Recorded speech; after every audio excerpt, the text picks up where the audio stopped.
President, are we in a quorum call? Yes, we are. I ask that we dispense with quorum. Without objection. Thank you, Mr. President.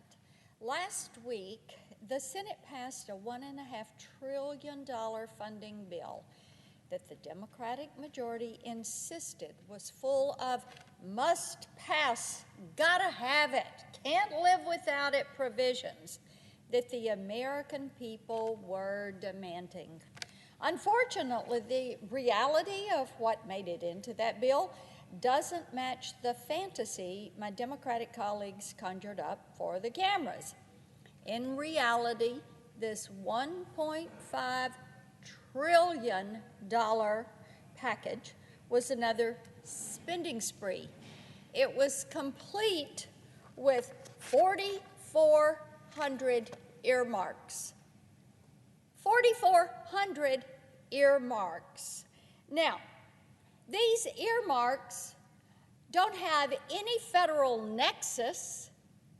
They're not connected to your military post, your federal highway. These are things for shopping centers and parks and city renovations and you name it, pet projects. So, Mr. President, that is not government funding. That's a big government windfall that the American people simply can't afford. But as we all know, an inability to pay for these programs has never stopped this Democratic majority from shoving through their radical and increasingly destructive agenda. By their own admission, the out-of-control spending habits have contributed to decades-high inflation. Imagine that. What we know is that in Tennessee, I'm talking to people every day. They can't afford food and gas and to pay all the monthly expenses, but for some reason, my Democratic colleagues think taxpayers will be happy to pay for their pet projects back home. All 4,400 of them. You just can't make this stuff up. The American people are really confused by this. They're also completely appalled by Joe Biden's refusal to secure the border, his refusal to invest in American energy independence, and his willingness to keep our economy entangled with the Chinese Communist Party. Every one of these points worry them. But what really scares them is the president's refusal to discuss any of it. Just don't talk about it. It'll go away. Inflation, that's transitory. If gas is too expensive, go buy yourself an electric vehicle. This is just so disrespectful of hard-working men and women. Joe Biden has caused a lot more problems than he solved during the first year of his presidency, and his constant pivots away from life-or-death problems have destroyed what little trust the American people had left in his ability to get the job done. They like to think that the president cares about what happens to them, the American people, the citizens, but they haven't seen any evidence to suggest that he is thinking about them.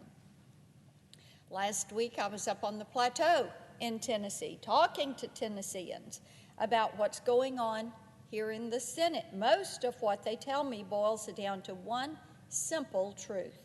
From where they're sitting and the news they're watching and the papers they're reading, it's clear that the Democrats have a very aggressive agenda, but they have no vision for the future of this country. They feel like what the Democrats want is control over their daily life, not a vision of a country filled with open doors and opportunity for all. They're not seeing that out of this agenda. Why, they ask me, do their elected representatives take such drastic measures to do things that make their lives harder? that make their situations worse. They can't figure it out. Since Joe Biden and the Democrats took control, inflation has skyrocketed. We've become energy dependent on Russia. We've abandoned not one, but 2 embassies. We hightailed it out of there. 2 embassies, cut and run. Our Border Patrol, they're apprehending known terrorists and MS-13 gang members who are coming into this country. If they're apprehending them, Mr. President, we're getting some, but not all. And now we're hearing about Russia going to Iran, saying, let me have your soldiers for hire. Let me have your proxies. The Wagner Group, which is closely aligned with Vladimir Putin. And all the time, Tennesseans are saying, well, what about these terrorists trying to come over the southern border? Are they mercenaries? Are they soldiers for hire? People are raising these issues, and this is all part of what the Democrats have accomplished this year. The American people tolerate quite a bit from their government, but one thing they won't accept is a president who shrugs his shoulders, runs from the podium, who claims to be a victim of circumstance, who is weak-kneed and refuses to lead. Even former Obama White House officials have come forward begging the Biden administration to stop the spin, face reality, show some leadership, deal with the situation. This has to be getting embarrassing even for them. Mr. President, the American people have spent the past year watching Joe Biden abandon the policies that kept the country from collapsing under the weight of the pandemic. And what has he replaced those policies with? Mandates, lockdowns that have made the country poorer, increased regulation that has stopped oil and gas exploration, increased regulation that's making it tougher on manufacturers, a push for higher taxes. That's what they're doing. And you know what? It makes people less hopeful. It makes people less free. It gives people fewer options. See, Mr. President, that's what they're seeing.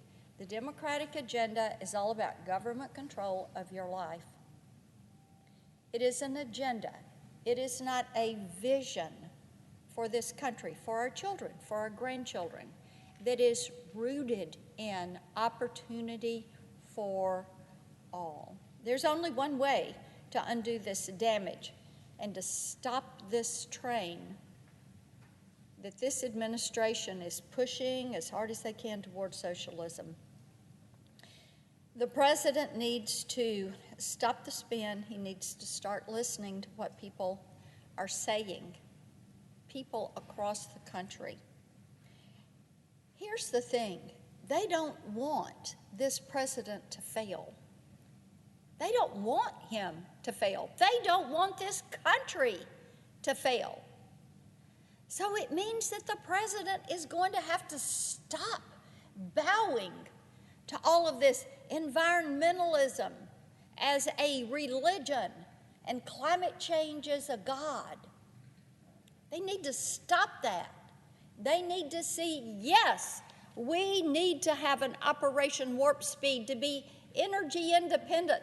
Pull everybody together, federal agencies, the private sector. We are the United States of America.